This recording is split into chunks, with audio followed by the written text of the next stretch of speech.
Unit 6, Day 7, Isosceles trapezoid proofs.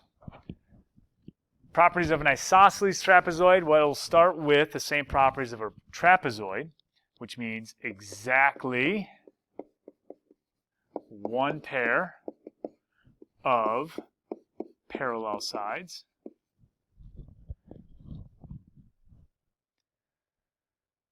We also know that same side interior angles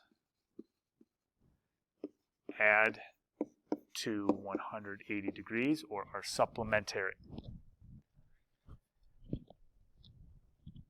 So if I'm labeling this figure, I'll use these arrows here to represent parallel. Those are my two parallel sides. But because this is isosceles, it's got some other properties. The legs, or we say the non-parallel sides, are equal. And in parentheses, I'll say diagonals also. And base angles are equal. So it turns out that these two legs are equal and base angles are equal. So they have base angles at the bottom and also base angles at the top. For our proof, we are going to show that it has exactly one pair of parallel sides like we did for just a regular trapezoid using 4 slopes. And we'll show that the legs are equal. To show legs are equal, we have to use the distance formula. So this is why isosceles trapezoid is probably the most challenging, because we have to use 6 things. 4 slopes and 2 distances. To prove exactly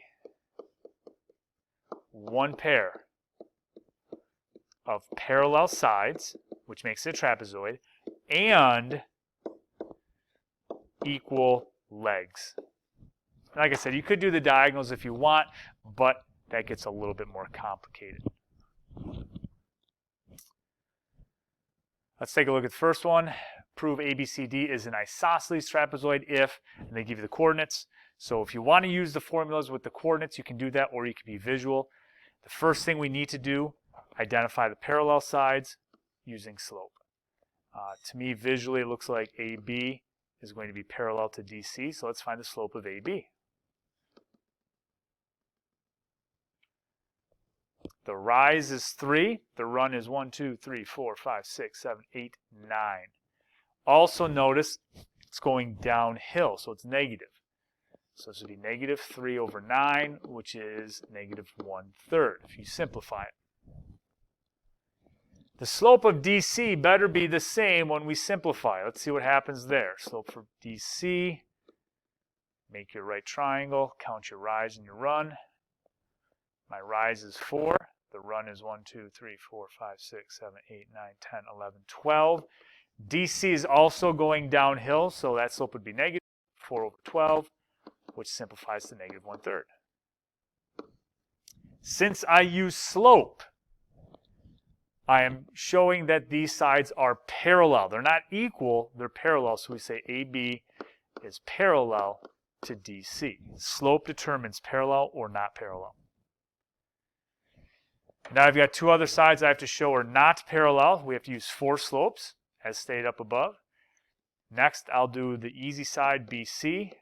You notice this gets thrown into these proofs quite a bit. That is vertical, so that slope is undefined. And now I need to find the slope of AD. So we'll make our right triangle there.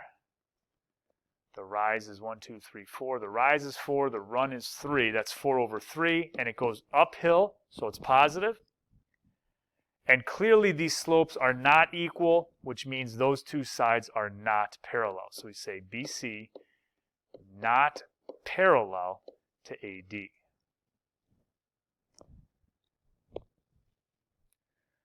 So if we stop here, we've shown that this shape is a trapezoid. We haven't done the isosceles part yet.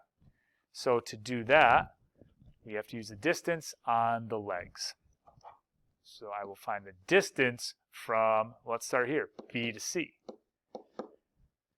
What's kind of nice about a vertical side, it's easy to get the slope. It's undefined. It's also easy to get the distance because all you have to do is count. 1, 2, 3, 4, 5. Distance from B to C is just 5 by counting. Now I'll use the distance formula on AD.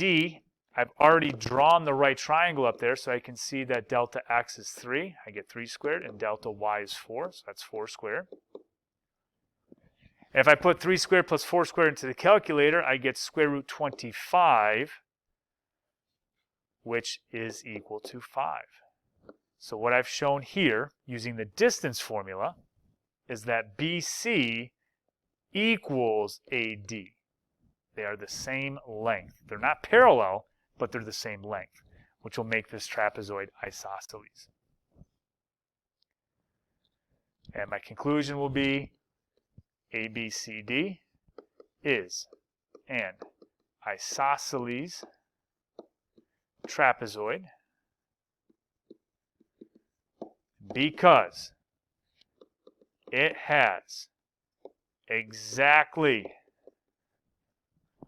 one pair of parallel sides and equal legs. You could use diagonals if you want. Legs are much easier, so that's what we did there. Example 2, prove ABCD is an isosceles trapezoid. They give you the coordinates, but just looking at this, I can tell it's going to be a little bit easier. The two parallel sides, just by looking, will be BC and AD. And what's special about those is that they are perfectly horizontal. And remember what we said yesterday, or in the previous lesson, horizontal line, the slope is 0, so you don't even need to count. Slope of BC, 0, because it's horizontal. But you have to state it. Slope of AD, 0, because it's horizontal. Since the slopes are equal, BC is parallel to AD. You have to include that in your proof. Now let's find the slope of the other two. Slope of AB, rise over run. So make your little right triangle, 1, 2, 3, 4, 5, 1, 2, 3. So that's up 5 over 3 for positive 5/3. Now the slope of CD at first glance looks like it's going to be the same. If you make your triangle, you can see the rise is 5 and the run is 3, but this one goes downhill. So it's negative 5 over 3. Those are close, but they're not the same. So since the slopes are different, we know that those sides are not parallel. AB not parallel to CD. And now I just need to find the distance of those two legs. And I've already got the delta x and the delta y labeled, so this will go quick. Distance from A to B is square root 3 squared plus 5 squared. That's 9 plus 25, or square root 34. Distance of CD, you notice your delta x is also 3 and delta y is also 5, so we get the same thing. Now if we use the distance formula and we get equal distances, that tells me that these sides are not parallel, they're equal. So I've done everything I need to do now to prove it's an isosceles trapezoid. We can say ABCD is an isosceles trapezoid because it has exactly one pair of parallel sides and equal legs. And that concludes lesson 6.7.